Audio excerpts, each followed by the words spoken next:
Alors nous sommes quelques heures avant la décision de la Fed sur la potentielle baisse des taux. Alors je dis potentiel même si c'est maintenant acté que nous allons passer de 4,25 à 4%. On est aux alentours de 99% de probabilité. Il n'y aura pas de mouvement de volatilité lié à ça. Ce sera probablement lié à la conférence de presse du FOMC ou au communiqué du FOMC, notamment la décision sur un potentiel arrêt du QT. Je vous rappelle, le QT, c'est le fait de retirer de la liquidité des marchés financiers. J'imagine que si vous êtes sur ma vidéo, vous en avez déjà entendu parler par d'autres influenceurs, etc. Mais là, j'ai quand même quelque chose qui m'a fait tiquer. J'ai regardé la vidéo d'Iril il y a quelques heures qu'il a sorti cette vidéo-là, et il dit quelque chose d'intéressant. Il dit ça, écoutez. Test si vous en avez envie, mais c'est ma vision. Je pense que le marché crypto va encore aller plus haut, même si c'est pas du tout la mode de dire ça en ce moment. Et voilà, et ça m'a intrigué parce que il l'a répété plusieurs fois dans la vidéo en disant qu'il pense que ça va aller plus haut, mais que c'est pas du tout la mode de dire ça. Alors moi, j'ai un peu la vision inverse parce que je dis que nous sommes probablement dans un mouvement pré-correctif.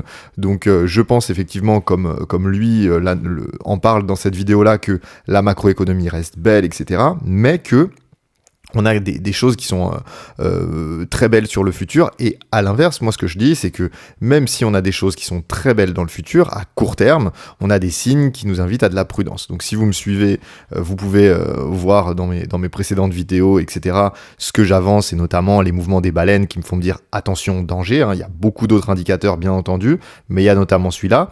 Et donc je me suis dit, ce qu'il dit, est-ce que c'est vraiment à la mode de dire qu'on est bullish ou bearish sur les marchés? Parce que lui a l'air de dire que la mode, c'est plutôt d'être bearish, à la limite ma vision, court terme. Je vous rappelle que moi je suis bearish court terme, donc c'est-à-dire que je pense qu'on ira plus bas que les prix actuels sur le court terme, c'est-à-dire dans les prochaines heures et les prochains jours à venir, mais je pense évidemment, comme beaucoup d'autres, ça je suis pas très original là-dessus, que le marché ira bien plus haut sur un horizon de temps en années et en mois également. Je pense que 126 000 $ n'est pas notre top de cycle. Cependant, moi je suis investisseur, je suis pas holder de long terme, c'est-à-dire que moi, ce que je cherche à faire, c'est acheter des positions basses ici et les vendre le plus haut possible. Mais ce que je fais, c'est que j'achète là, je vends là, je rachète là, je vends là, je rachète là. Ok ? J'ai pas pour vocation d'acheter ici et de laisser traîner mon portefeuille pendant des années. D'accord ? J'ai une gestion active. Alors, tout se vaut. Il y en a beaucoup qui font de la gestion passive via les ETF, etc. Moi, ma vision, c'est une gestion active. Je pense qu'on est capable d'éviter certains mouvements qui peuvent être plus ou moins prévisibles.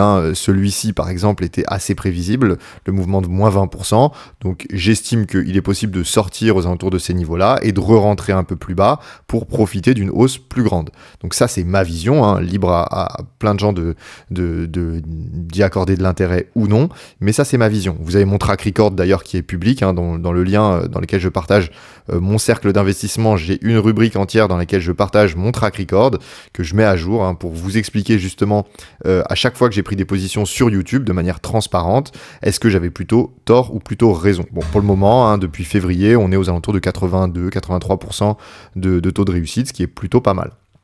Donc là, j'ai voulu me poser la question de est-ce que c'était à la mode d'être bullish? Est-ce que, comme lui le dit, c'est à la mode d'être bearish, ou comme moi je le dis, c'est plutôt à la mode d'être bullish? Parce que moi, dans les commentaires, je remarque qu'à chaque fois que je parle d'un mouvement baissier, j'ai beaucoup de messages critiques, alors que je comprends, liés à la frustration, etc., au fait que la plupart des personnes n'y croient pas. Bon, effectivement, tout ça, on va essayer de le regarder, et de le regarder notamment chez les principaux influenceurs crypto US. Donc on a comme principal crypto-influenceur aux US, Benjamin Cohen, 950 000 abonnés. D'ailleurs, si vous voulez m'aider à être aussi influent que Benjamin Cohen, n'hésitez pas à vous abonner. Vous êtes nombreux à regarder les vidéos sans vous abonner. Bon, c'est pas une obligation, mais ça soutient la chaîne. Voilà, donc ici, lui, ce que j'aime bien faire, c'est vous allez copier-coller la transcription de la vidéo, la passer dans ChatGPT et essayer de regarder ce qu'il en dit. Et du coup, moi dans mon prompt, je lui demande du coup un sentiment sur sa vidéo. Est-ce qu'il est plutôt bullish, est-ce qu'il est plutôt bearish, et de me citer les extraits dans la vidéo qui permettent de dire si il est plutôt bullish ou plutôt bearish. Ici, ChatGPT nous donne une note de 7 sur 10, et effectivement, en fait, ce qu'il défend dans sa vidéo, c'est que On a plein de bonnes nouvelles. Alors, il en parle à chaque fois, hein, mais la baisse des taux, ce dont tout le monde parle, etc. Mais vous allez remarquer que, mine de rien, la majorité des bonnes nouvelles sont liées à du long terme. Et ça, c'est quand même assez inquiétant, d'accord ? Parce que quand le RSI court terme est positif, quand on a de l'inflow sur les ETF, quand on a de l'inflow sur les baleines, etc., tout ça, les personnes en parlent et c'est des indicateurs court terme qui nous permettent de dire que ça va monter. Par contre, vous voyez que dans des situations actuelles où le ciel s'obscurcit un petit peu, la plupart des influenceurs, comme ici Benjamin Cohen, vont surtout nous mettre en avant les mouvements long terme et les catalyseurs long terme, donc les ETF Solana, la baisse des taux, l'amélioration des conditions macroéconomiques, etc. Le fait que le S&P 500 monte. On est plutôt dans une phase justement de fin de quantitative tightening, etc. Mais vous voyez que c'est à chaque fois des indicateurs long terme. Et par contre, ce qu'il dit, alors ce qui est un peu contrariant et ce qui est assez intéressant, il met en garde sur la fin du QT, hein, il dit attention parce que Bitcoin a topé généralement quelques mois autour de la fin du QT. Donc là, il en parle dans sa vidéo à ce moment-là, hein, vers la fin de la vidéo. Vous voyez juste ici. Là, on a ici en bleu-violet, ici vous avez, en bleu d'ailleurs, vous avez du coup la courbe avec l'injection de liquidité de la Réserve fédérale. Donc nous, ce qu'on veut, c'est l'arrêt du QT. Vous voyez ça, la procédure de réduction de la liquidité. Et vous voyez que ça, c'est justement notre QT. Et quand ça s'arrête, c'est que cette courbe devient plate. Là, vous voyez que ça s'était arrêté par le passé, hein, en 2019 en l'occurrence. On avait eu un QT ici, avec une baisse des taux pendant un certain temps. Et ici, à ce moment-là, vous voyez que ça correspondait à notre top de 2019. Et quand on a eu justement l'arrêt du QT, ça correspondait justement à ce top en 2019. Puis ensuite, il a fallu attendre l'injection massive de liquidité pour relancer un cycle.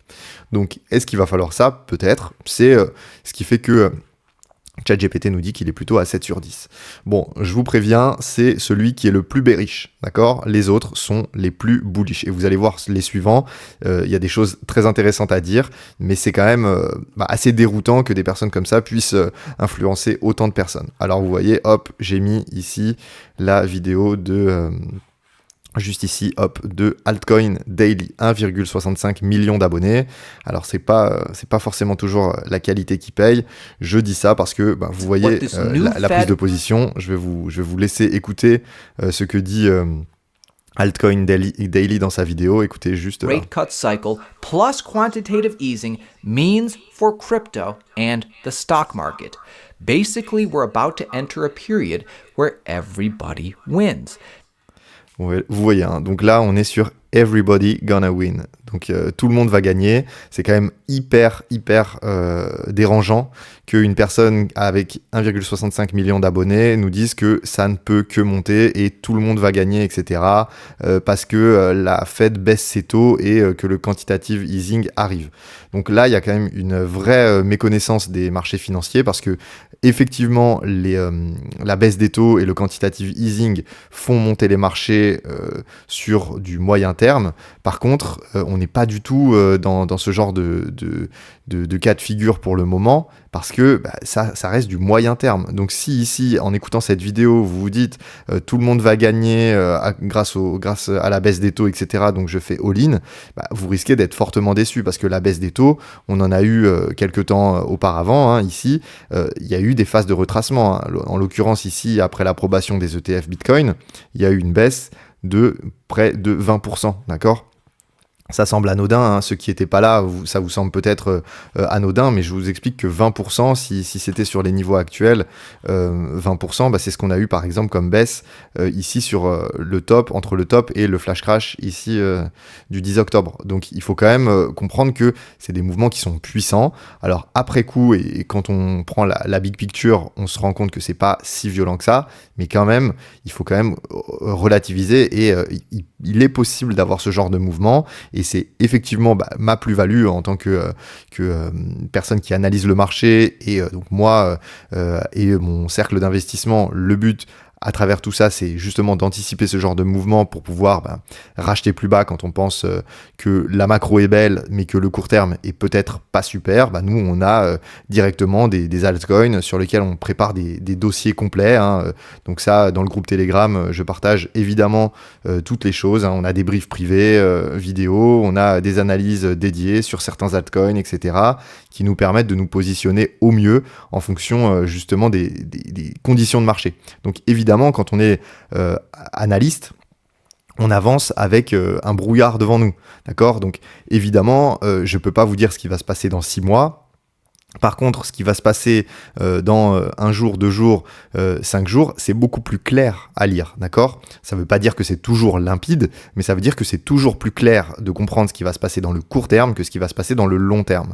Donc c'est évidemment pour ça qu'on va parfois changer de biais, parce que ici, vous aviez des conditions qui étaient très très belles, etc. Ici, très très belles, puis ça commençait à s'obscurcir à peu près au niveau du top. J'ai fait une vidéo le 6 ou 7 octobre, il me semble, juste avant, alors qu'on était ici aux alentours des 123 000 $, pour vous expliquer que il y avait des signes qui pensaient qu'on allait baisser. Alors évidemment, je ne m'attendais pas du tout à ce flash crash qui nous a amené très bas sur les altcoins, etc. Mais ça nous disait attention. Et le problème, c'est que depuis ce flash crash là, on a des signaux qui s'obscurcissent. Et en fait, le brouillard qui se dissipe face à nous commence à nous montrer que il y a peut-être une falaise devant nous. Donc évidemment que j'adapte mes positions tout au long de cette price action, etc. Quand le prix évolue, moi j'adapte évidemment mon portefeuille. C'est le principe même de la gestion de risque. Donc on va continuer sur le 3e influenceur. Donc vous avez vu ici, on est sur du bullish de chez bullish, quasiment toute la vidéo c'est que ça. Alors il y a quelque chose qui m'a fait sourire ici, donc voilà, entre 5,47 et 6,15. On va aller regarder ensemble, parce que ça, on a une insight que lui n'avait pas visiblement. Mais voilà, Grégory Raymond, qu'on connaît de notre côté. Enfin, je ne sais pas si vous le connaissez, mais c'est quelqu'un d'assez connu sur la cryptosphère française, qui partageait quelque chose, mais qui n'avait absolument rien d'une proposition. Donc voilà, la France table sur l'achat de 420 000 bitcoins, soit 2% de la supply. Alors, quand vous connaissez un petit peu, donc si vous êtes français et comme moi, vous savez que c'est quelque chose qui n'arrivera pas, mais en tout cas vraiment pas de sitôt. L'achat de 420 000 bitcoins par l'État français, c'est quelque chose qui est extrêmement peu probable. Et même dans les 15 années à venir, je pense ne prendre absolument aucun risque en disant qu'ils ne vont pas acheter de bitcoin pour le mettre dans leur trésorerie. Ça, c'est quasiment sûr et certain. Donc c'est très marrant de voir que justement les Américains justifient une potentielle adoption et un potentiel mouvement haussier en utilisant un argument aussi faible que celui-ci, qui est que la France va acheter 420 000 bitcoins. Enfin, franchement, c'est indécent de penser ça, et c'est vraiment indécent de relayer une telle nouvelle dans une vidéo YouTube qui va être vue par des dizaines de milliers de personnes. Donc bon, ça m'a quand même fait sourire. On va passer du coup à la suite. Et le prochain influenceur, on l'a juste ici, hop, 9 sur 10 également. Et il est juste là, c'est Lark Davis. Donc Lark Davis, 640 000 abonnés, qui lui, encore une fois, nous dit des choses sur le long terme. C'est ce que je reproche à la majorité des influenceurs maintenant, c'est qu'à chaque fois qu'on se retrouve dans des situations où le court terme devient plus compliqué, et factuellement, le court terme devient plus compliqué, il n'y a pas de souci à dire ça. Je veux dire, on est dans une phase de range qui dure depuis un long moment. On voit que Bitcoin baisse sur les trendlines, qu'on fait beaucoup de pièges, etc. Donc évidemment, c'est beaucoup plus difficile à lire et c'est beaucoup plus difficile d'être bullish.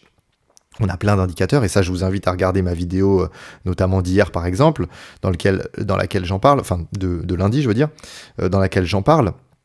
Mais évidemment, ici, ça nous amène à de la prudence. Et là, il y a à chaque fois, tous les arguments qui sont dits, c'est les mêmes. Cette fois, c'est différent pour le cycle de 4 ans. Bon, ça déjà, ça me plaît pas beaucoup. Ici, la M2, donc la masse monétaire mondiale, ne fait qu'augmenter. oui, certes, mais enfin, la masse monétaire mondiale, c'est pas elle qui fait les mouvements de court terme, loin de là. On a eu des mouvements baissiers très violents dans lesquels la M2 était en train de monter. Donc, malheureusement, c'est probablement très bien et c'est très bien pour le long terme, mais c'est pas ça qui va faire que vos positions vont pas prendre un moins 20 ou un moins 30% dans les semaines à venir. Ici, des baisses de taux, comme à chaque fois. Un S&P en ATH. Alors ça, c'est étonnant, parce que moi, je trouve que c'est plutôt un facteur bearish. Quand on regarde ici le S&P 500, alors je l'ai juste là, s'envoler complètement, alors que on a encore la fameuse news de la baisse des taux qui n'est pas encore arrivée. Alors soit ils savent quelque chose qu'on ne sait pas, c'est quelque chose qui est possible, et dans ce cas-là, ce sera quelque chose de positif pour le marché.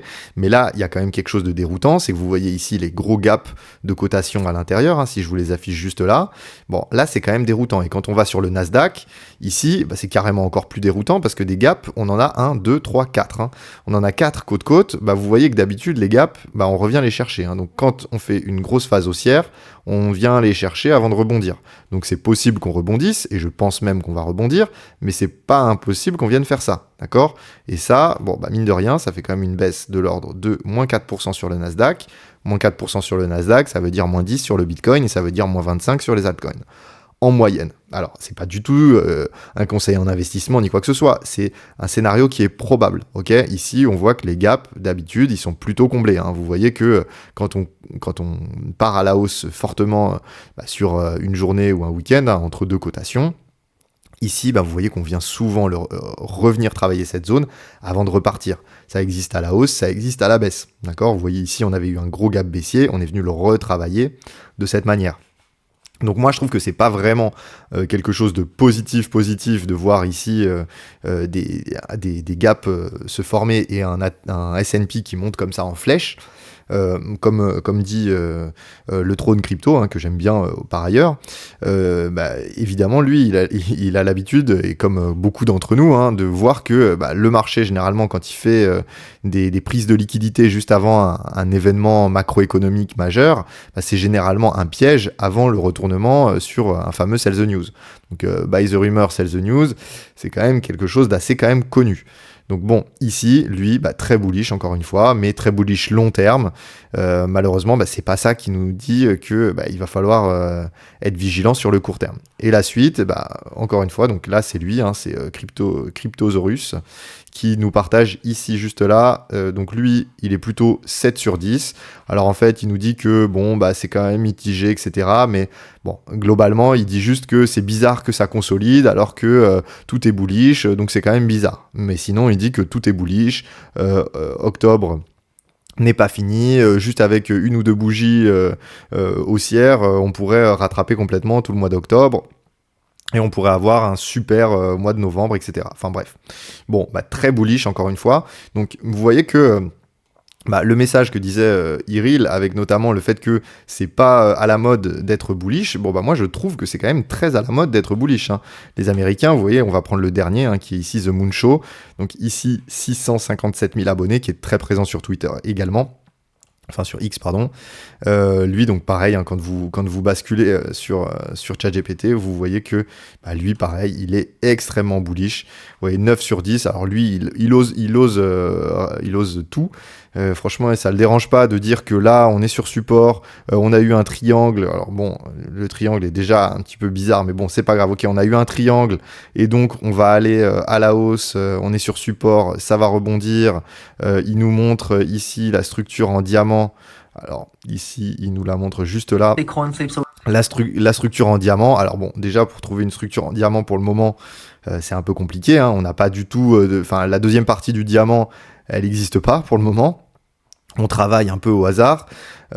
Sachant que les structures en diamant comme ça, c'est plutôt surtout après des phases haussières.